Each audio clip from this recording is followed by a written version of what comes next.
રાજાનું પાત્ર નામ એવું લાગશે કે વિરાટ હોવા જોઈએ, બહુ ગર્વવાળા હોવા જોઈએ, તો એવા નથી, સામાન્ય માણસ જેવા છે. પછી એક એની વિશેષતા એ બતાવી છે કે પાંડવો છે એને ત્યાં આશરો લે છે. આપણે ગયામાં સમજ્યા તો વિશેષતા એ બતાવી છે કે એ સામેવાળી વ્યક્તિ હોય એના વ્યક્તિત્વનો અંદાજ મેળવી લે છે. કેમ જોઈએ આપણે તો યુધિષ્ઠિર આવીને ઓળખાણ આપે છે. એ યુધિષ્ઠિર, ભીમ અને દ્રૌપદી એ રાજ દરબારમાં જ છે ને, એટલે યુધિષ્ઠિર આવીને ઓળખાણ આપે છે કે હું બ્રાહ્મણ છું. પણ એના તેજસ્વીતા એની તેજસ્વીતા જોઈને એમ કહે છે કે આ કોઈ બ્રાહ્મણ નથી, પણ કોઈ વિશેષ વ્યક્તિ લાગે છે. એના માટે શબ્દ પણ વાપર્યો છે કે ન તું દ્વિજો અયમ ભવિતા નર ઉત્તમ પતિ પૃથ્વીયા ઇતિ મે મનોગત. મને તું બ્રાહ્મણ નથી દેખાતો, પણ કોઈ મોટો માણસ દેખાય છે. એવી રીતે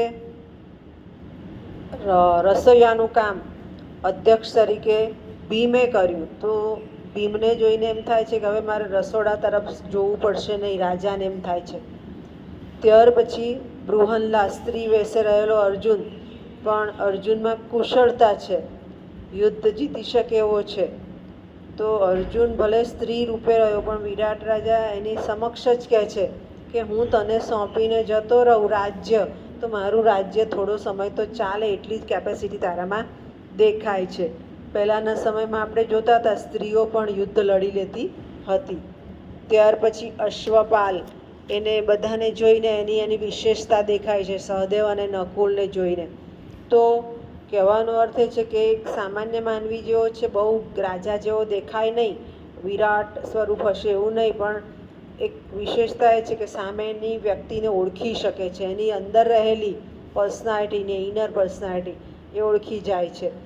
બીજું એક નબળું પાસું એનું પણ બતાવ્યું કે એ કંઈ અન્યાય થાય તો બોલી શકતા નથી, ચૂપ બેસી રહે છે. કીચક જ્યારે એમ કે ભર સભામાં દ્રૌપદીને ઢસડી લાવે છે, તો એ દ્રૌપદીને એમ કહે છે કે સૈરંદ્રી પાસે જતી રહે, એને યુધિષ્ઠિર, પણ કહેતો નથી કે કીચક તું આમ ન કર, રાજા છે તો કહી શકે.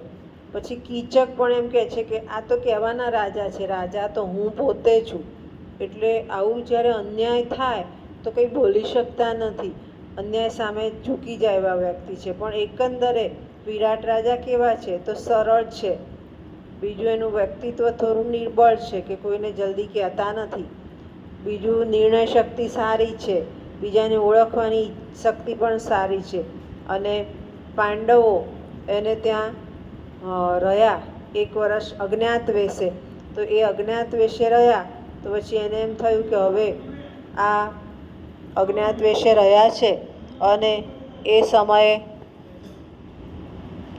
અવાજ ન કરશો, એ સમયે વિરાટ રાજાને એવું થાય છે કે અહીંયા લોકો બહુ વ્યવસ્થિત રીતે રહ્યા, તો પોતે ઉત્તરાને આપવાનો પણ અર્જુનના પુત્ર અભિમન્યુને આપવાનો વિચાર પણ ત્યાં પોતે દ્રઢ કરે છે. એટલા માટે દ્રઢ કરે છે કે એણે જોયું કે આ બધા ભલે પાંડવો તરીકે ઓળખી નથી ગયા, પણ એને વિશેષ વ્યક્તિત્વ દેખાયું માટે. તો અહીંયા પાછો સમાજ પણ બતાવ્યો કે તમે સમાજમાં કોની સાથે મળી શકો, કોની સાથે વ્યવહાર રાખી શકો, તો તમારી સાથે સમાન હોય એની સાથે. સંસ્કૃતમાં સુભાષિત પણ છે, મિત્રતા, વ્યવહાર, ભાઈબંધી એ બધી સમાન વ્યક્તિ સાથે જ હોય.